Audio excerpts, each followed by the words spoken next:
Mala rekapitulacija današnjeg treninga.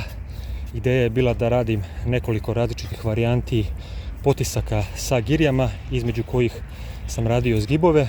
Prva i glavna vežba za danas mi je bila push press sa 32 kg gdje sam radio 2 ponavljanja po ruci. Push press sam odradio ukupno 6 serija, tako što sam prvo odradio 2 serije push pressa, zatim serija zgibova, pa onda ponovo 2 serije push pressa, pa serija zgibova i onda još 2 serije push pressa pa serija zgibova. I to je neki princip koji sam zadržao tokom cijelog treninga, dakle 2 vežbe, odnosno 2 serije određene varijante potisaka, pa serija zgibova, pa onda još 2 vežbe, odnosno 2 serije određene varijante potisaka, pa serija zgibova. Međutim, u nekom trenutku mi se javio bol u donjem delu rebara, pozadi na leđima. Vjerojatno je neka inflamacija nekog pripoja ili tetive, tako da ću vjerojatno neko vrijeme odmoriti malo sa zgibovima.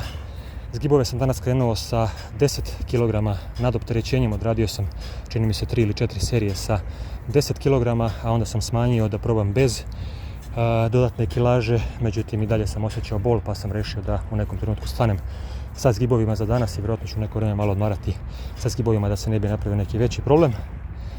U suštini, ono što mi je glavni cilj u narednom periodu, to je da budem sposoban da uradim military press sa jednom 32 kroz 2 do 3 ponavljanja po ruci, tako da to mi je neki cilj za naredni period i to je razlog zašto sam danas radio push press sa 32 kg, 2 ponavljanja po ruci. Nadam se da ću u nekoj skorijoj budućnosti doći i na 5 ponavljanja po ruci za vežbu push press i da ću onda lagano moći da se bacim i na military press.